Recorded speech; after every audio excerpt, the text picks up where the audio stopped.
Olá e bem-vindos! Hoje vamos mergulhar numa das grandes questões das ciências sociais, uma que Max Weber ajudou a resolver.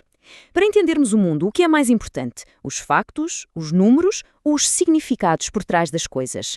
A resposta de Weber, como vamos ver, mudou completamente as regras do jogo. Vamos a isso. Bem, imaginem o seguinte. Nos primórdios das ciências sociais, havia um autêntico beco sem saída. De que forma é que se estuda a sociedade? Será que devíamos ser como as ciências da natureza, tipo a física, sempre à procura de leis universais, frias e objetivas? Ou, pelo contrário, devíamos ser mais como uma forma de arte, como um crítico que olha para um poema e tenta encontrar o sentido mais profundo, a intenção do autor por trás de cada palavra? E então, tínhamos estes dois campos em confronto. De um lado, a explicação, que em alemão se diz Erklären. A ideia aqui era simples. Vamos ser como os cientistas naturais. Queremos causas, efeitos, factos, ponto final. Do outro lado, tínhamos a compreensão, o Verstehen. E aqui o argumento era muito diferente. Esperem lá, as pessoas não são planetas a girar. As nossas ações têm intenções, têm um significado. Se queremos mesmo entender a sociedade, não basta explicar, temos de interpretar esse sentido. Perante esta divisão que parecia irreconciliável, Max Weber não escolheu um lado. Não, em vez disso, ele fez algo muito mais interessante. Ele construiu uma ponte. Ele propôs uma terceira via que iria, literalmente, revolucionar a forma como estudamos o mundo social. A verdadeira genialidade de Weber foi esta. Em vez de escolher, ele decidiu combinar. Ele fundiu os dois conceitos. Para ele, uma verdadeira ciência social precisa de ambos. Tem de compreender o sentido por trás das ações, mas também tem de explicar as suas causas de forma rigorosa. A isto, ele chamou então a compreensão explicativa. Ok, parece uma boa ideia, mas como é que isto funciona na prática? Vamos lá abrir a caixa de ferramentas de Weber e ver peça por peça o que é que compõe este método. O primeiro nível, o mais básico, é o que Weber chama de compreender atual. É o entendimento mais direto que podemos ter. Vemos alguém a cortar lenha. Nós compreendemos a ação em si, o movimento do machado, a madeira a partir-se. Sabemos o que está a acontecer. Mas para um sociólogo, isto é só a ponta do iceberg. É aqui que a sociologia realmente começa, no compreender explicativo. É quando damos o passo seguinte e perguntamos: porquê? Qual é o motivo por trás daquilo? Pensem bem, a pessoa está a cortar lenha. Porquê? É porque lhe pagam um salário? Ou se calhar está só a fazer exercício? Ou, quem sabe, teve um dia terrível e está a descarregar a raiva naqueles troncos? É encontrar esta conexão de sentido, este porquê, que é o verdadeiro trabalho do sociólogo, segundo Weber. Claro que ter uma boa intuição ou uma hipótese interessante sobre o motivo de alguém não chega, isto tem de ser ciência, certo? Weber sabia perfeitamente que esta compreensão precisava de ser testada, de ser validada de forma rigorosa, para não ser só mais uma história bonita. E é por isso que ele introduziu mais duas ferramentas que são absolutamente cruciais. A primeira parte desta validação é a adequação de sentido. O que é que isto quer dizer? Basicamente, a nossa explicação tem de fazer sentido, tem de ser logicamente plausível. Se dissermos que o lenhador está a cortar lenha para, sei lá, construir um foguetão para a Lua, a nossa explicação falha redondamente neste teste. O motivo que propomos tem de ser coerente com o que sabemos sobre as pessoas e o mundo. E depois vem a segunda validação, a adequação causal. E aqui, sim, entramos no mundo dos factos, dos dados, das probabilidades. Não basta que a nossa explicação faça sentido na nossa cabeça. Tem de se mostrar que, na realidade, existe uma probabilidade estatística de que aquela ação aconteça daquela forma.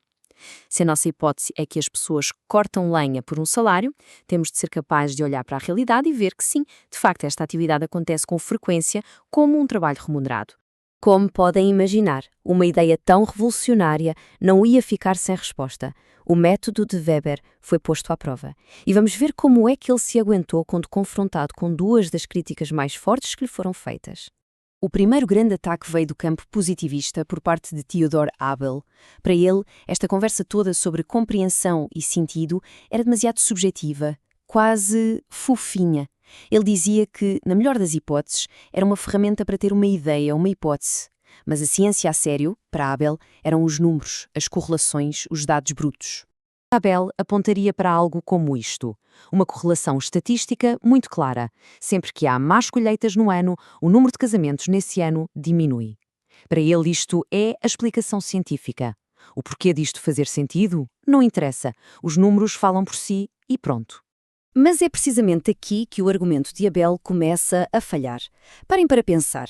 Por que a correlação entre más colheitas e menos casamentos nos parece uma explicação plausível, lógica, enquanto uma outra correlação estatística, se calhar até mais forte, entre a mortalidade geral e o número de maquinistas de comboio, nos parece completamente absurda?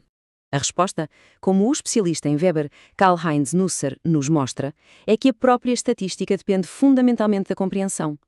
Para sequer podermos contar casamentos ou más colheitas, nós primeiro temos de compreender o que esses conceitos sociais significam. Ou seja, a compreensão não é pré-científica. Ela é a base de tudo. Sem ela, os números não passam de ruído, sem sentido nenhum. O segundo grande desafio veio de uma direção completamente diferente. Veio do famoso filósofo Jürgen Habermas e da sua teoria crítica. Habermas acusou Weber de ter uma visão muito pobre da vida social. Ele argumentava que Weber via todas as ações humanas como calculistas, como se fôssemos todos robôs a tentar atingir um fim da forma mais eficiente.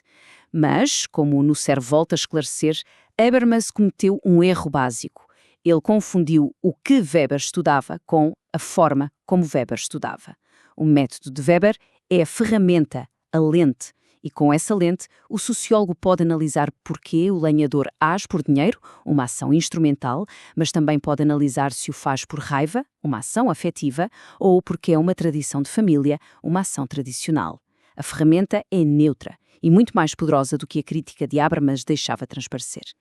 Então, depois destas batalhas intelectuais todas, qual é o veredito final? O que é que fica do método de Weber para nós hoje em dia? A verdade é que a solução de Weber venceu. A sua compreensão explicativa não é, de todo, uma curiosidade histórica para ficar nos livros. É a base, o alicerce, de quase toda a boa ciência social que se faz hoje, que reconhece que precisamos tanto de dados rigorosos como de interpretações com sentido para, de facto, entendermos a complexidade do mundo humano. Portanto, vamos resumir as ideias essenciais. Primeiro, uma explicação só com números, sem compreensão, é absurda. Segundo, uma história que até faz sentido, mas que não tem provas factuais, não passa disso mesmo, de uma história. O grande salto de Weber foi tratar o sentido e a intenção de uma pessoa como um facto real que pode e deve ser investigado.